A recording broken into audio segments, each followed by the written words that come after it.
Madhya Pradesh Congress committee के प्रदेश सचिव राकेश सिंह यादव ने बड़ा खुलासा करते हुए बताया कि भाजपा में शामिल होने के बाद ज्योतिरादित्य सिंधिया ने सबसे पुराने प्रतिद्वंद्वी कैलाश विजयवर्गीय को पटकनी देते हुए विजयवर्गीय के खास समर्थक विधायक रमेश मेंदोला को मंत्री नहीं बनने दिया है। क्रिकेट के चुनाव से लेकर सिंधिया को पत्र लिखकर हनुमान चालीसा पितृ पर्वत पर पढ़ने की सलाह रमेश मेंदोला ने सिंधिया को निशाना साधते हुए दी थी। लेकिन विधायक मेंदोला को जब पता नहीं था कि यह सलाह एक दिन उनका मंत्री पद ले डूबेगी। सीएम शिवराज ने भी मौन रहकर एक तीर से दो शिकार कर लिए हैं। शिवराज ने मंत्री बनाने की सिफारिश भी कर दी और सिंधिया के माध्यम से मंत्री बनाने की लिस्ट से नाम भी कटा दिया। सिंधिया ने कैलाश विजयवर्गीय की राजनीति का अंत करने के लिए जोरदार प्रहार करके भाजपा में अपना महत्व बता दिया है। सिंधिया ने अपने वीटो पावर का उपयोग करते हुए दिल्ली में अमित शाह को स्पष्ट कर दिया था कि मेरे 2 मंत्री कम बनाओ, लेकिन रमेश मेंदोला मंत्री नहीं बनना चाहिए। दरअसल सिंधिया के 13 मंत्री बनने वाले थे, लेकिन सिंधिया की जिद के आगे भाजपा का शीर्ष मंडल नतमस्तक हो गया। सिंधिया ने अपने 2 मंत्रियों के नाम कम करा दिए। देखिए, इंदौर को प्रतिनिधित्व नहीं मिला का दुख तो सभी इंदौर वासियों को है, लेकिन सिंधिया ने बीजेपी में जाने के बाद अपने रंग दिखाना शुरू कर दिए।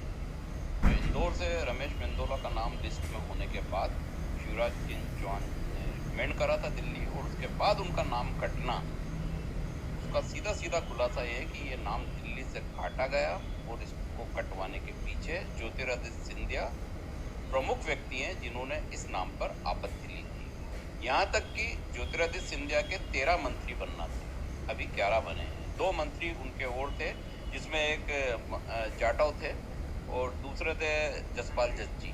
ये 2 विधायक उनके बिल्कुल मंत्री पद की लिस्ट में फाइनल हो चुके थे। लेकिन सिंधिया की जिद थी कि किसी भी सूरत में इंदौर से रमेश मेंदोला का नाम मंत्री की लिस्ट में नहीं होना चाहिए। चाहे उनके आप ये 2 विधायक ना लें, लेकिन ये नाम नहीं होना चाहिए। आखिरी में ये उनके दबाव के कारण और एक भाजपा के राष्ट्रीय प्रवक्ता हैं, उनकी मध्यस्थता के बाद ये तय हुआ कि 2 नाम सिंधिया के कम किए गए। ये जो दोनों नाम मैंने बताए हैं, उसके बाद रमेश मेंदोला का नाम मंत्री पद की लिस्ट से बाहर किया गया और काटा गया।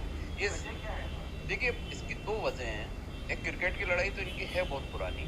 कुछ समय पहले मेंदोला ने एक पत्र भी लिखा था सिंधिया को कि वो पितृ पर्वत आए और हनुमान चालीसा करें तो उनके संकट समाप्त हो। और इसके साथ ही कैलाश विजयवर्गीय जी से जो दुश्मनी है उनकी, जिस समय उन्होंने पहली बार चुनाव लड़ा था तो घर घर पैदल उनको दौड़ना पड़ा था, और उस पूरी रणनीति के पीछे काम करने वाले रमेश मेंदोला थे उस चुनाव में।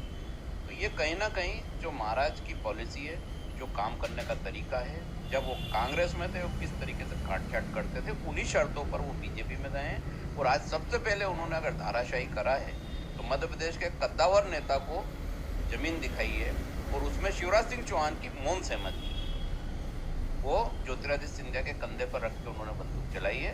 वो बिल्कुल साफ बोल रहे हैं कि मैंने तो नाम भेजा था, मुझे नहीं पता कैसे कटा। सबको पता है, मुख्यमंत्री को भी पता है, सिंधिया को भी पता है, लेकिन उनको ये लगता है मुख्यमंत्री को कि एक कद्दावर नेता अगर धाराशाही हो रहा है तो सिंधिया जो कर रहे हैं वो ठीक है।